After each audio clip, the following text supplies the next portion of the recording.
estudante! Continuando a semana de acolhimento do ciclo 4, quero lembrar que o PET 4 está disponível para download no site estudeemcasa.educação.mg.gov.br. Quem está conosco é a professora Leonora Campos, de Ciências.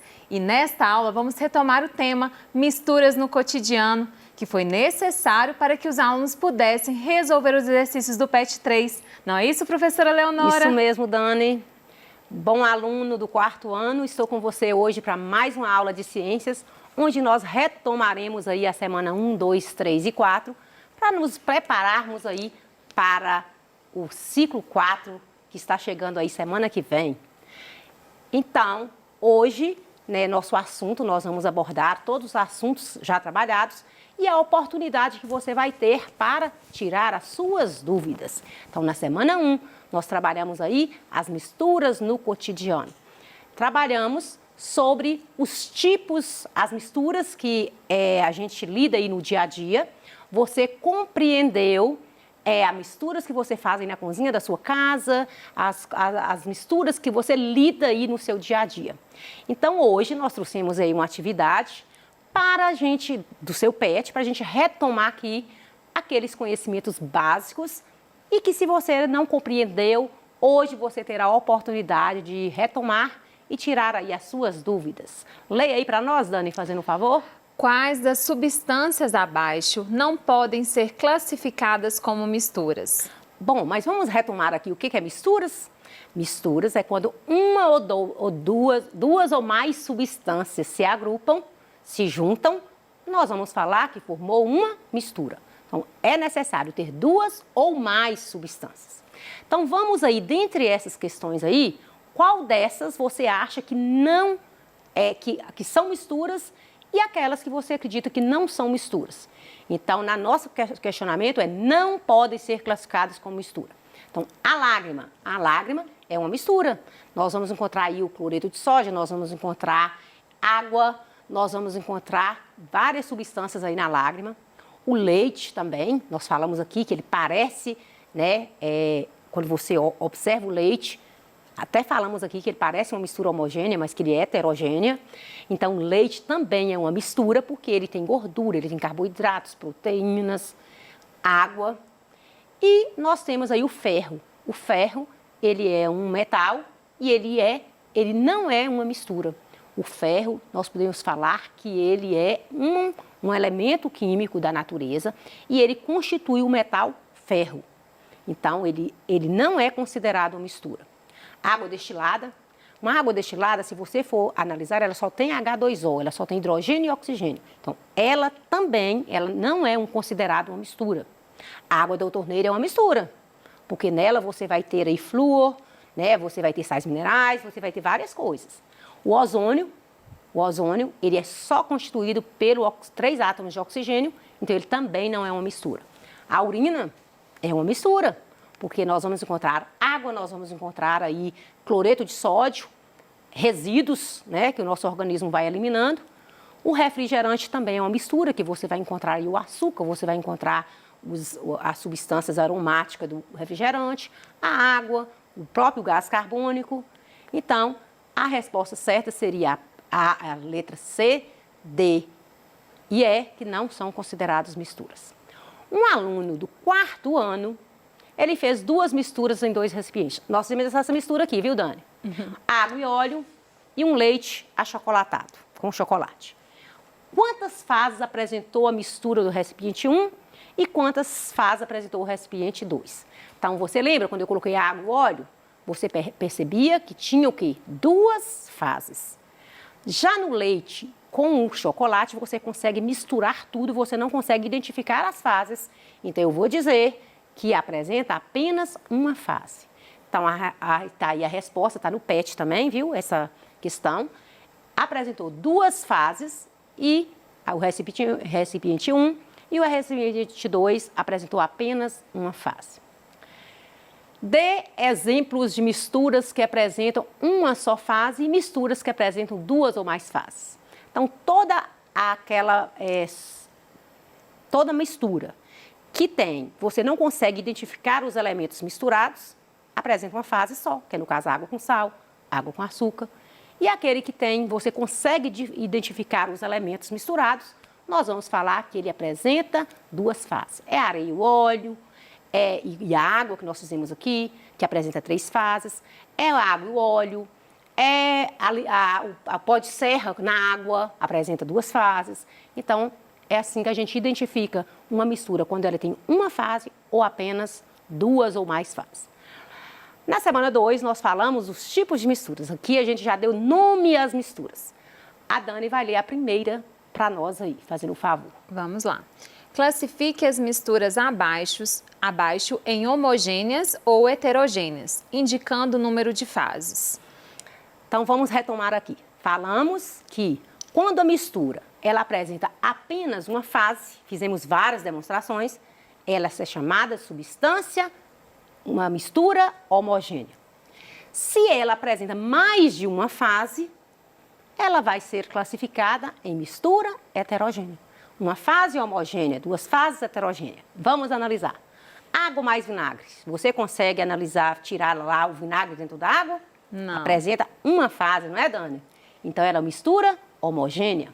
Água mais o álcool. Também, homogênea. Né? Homogênea.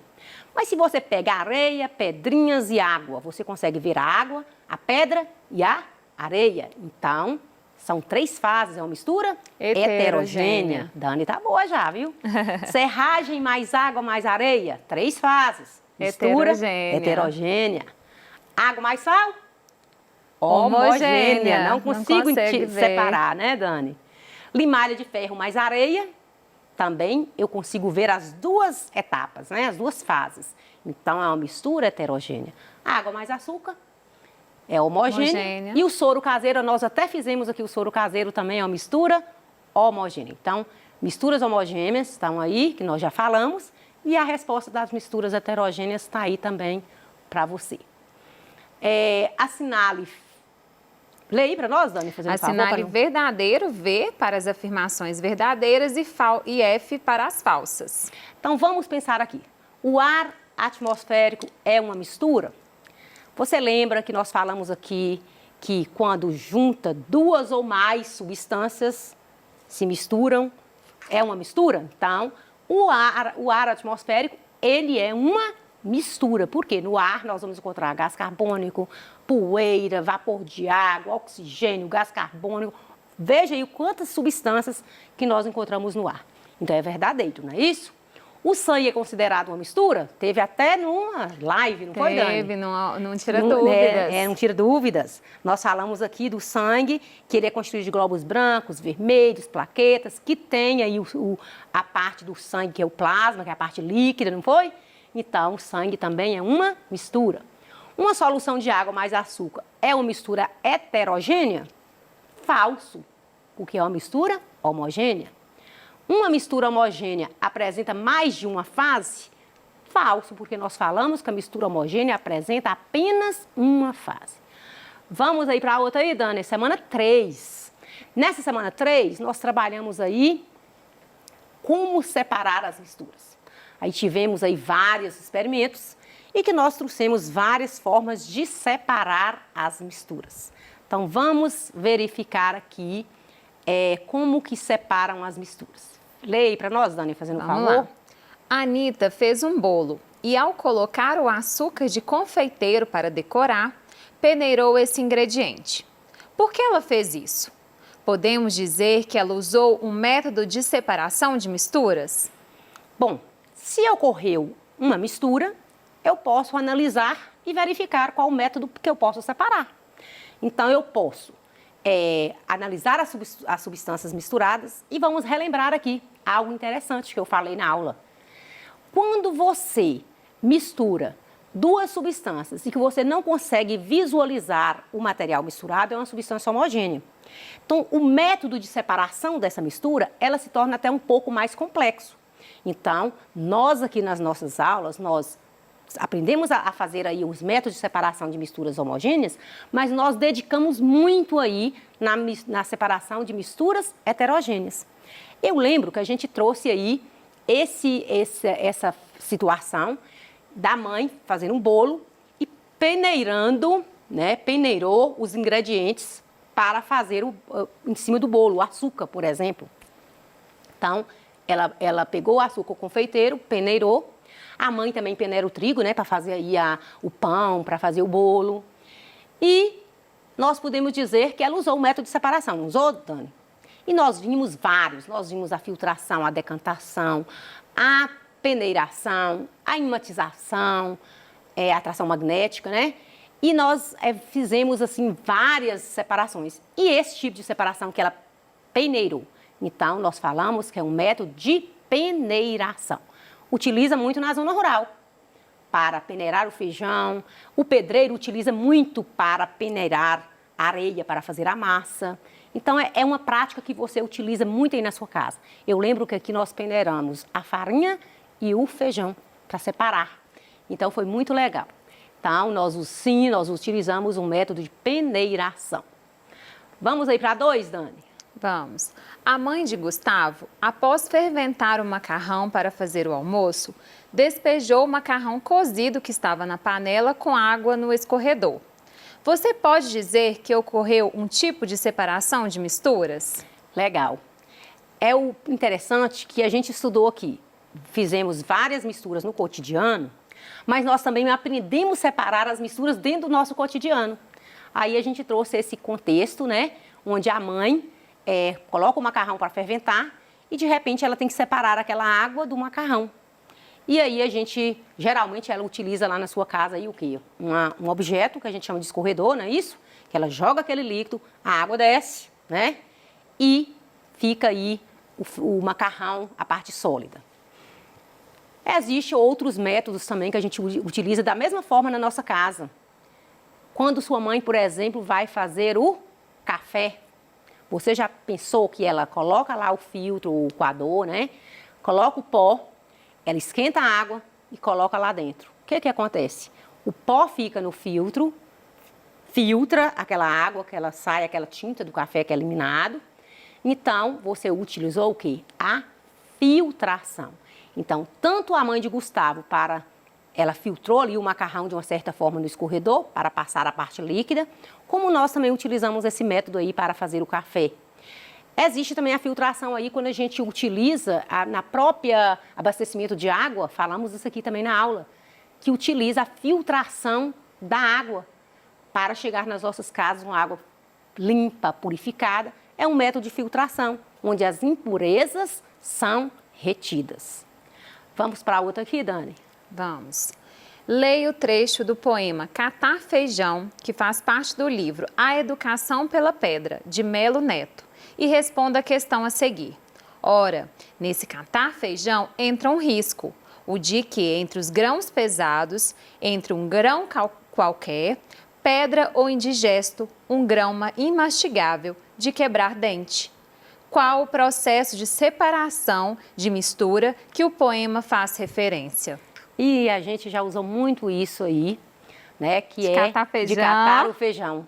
Muito tempo atrás, o feijão vinha com muita pedra, não era, Dani? Uhum. Então, utilizava aí o catar. Então, qual que era mais fácil? Era catar as pedras, né? Porque tinha menos pedra e tinha mais feijão. Então, utilizava a catação. A catação, ela pode ser utilizada ou com um objeto, né? Ou com a própria mão. Então, a forma aí que utiliza aí para separar esse tipo de mistura aí que o poema faz referência, né, que a pedra, se tiver lá no feijão, na hora que você vai mastigar ali, vai comer, vai machucar seu dente. Então, é necessário catar o feijão antes de cozinhar. Então, esse método aí, que é utilizado, muito utilizado aí na zona rural, é a catação. Não só o feijão, mas geralmente na zona rural eles utilizam a catação em vários momentos, né, no arroz, né, no milho, utiliza a catação aí com muito mesmo na zona rural. Próximo aí, Dani. Um sólido está totalmente dissolvido no líquido. É possível separar o líquido da mistura por meio de uma? Bom, quando nós pegamos um sólido e misturamos em um líquido, ele vai dissolver. E se você quer separar, você utiliza um processo também muito usado, que a gente chama de decantação.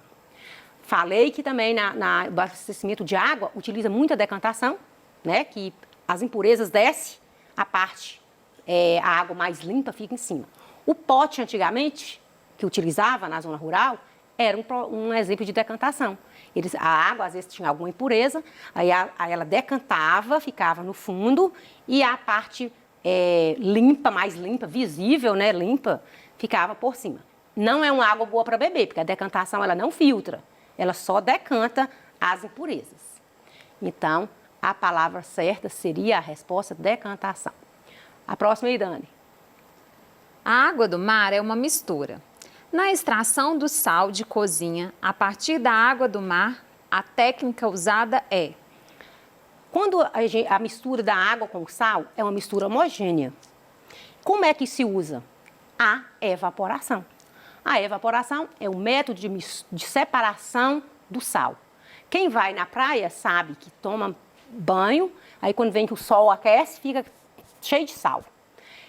Na sua cozinha da sua casa, você pode fazer isso também. Coloca água com sal, com bastante sal, coloca lá para ferver. O sal fica todo na tampa, ou então no fundo da panela, e a água evapora. Então, é um método de separar a mistura homogênea. Então, o sal é extraído pelo processo de evaporação. Na semana 4, nós falamos da transformação da matéria. Então, leia aí para nós, Dani. Vamos lá. Marque as transformações que são consideradas irreversíveis.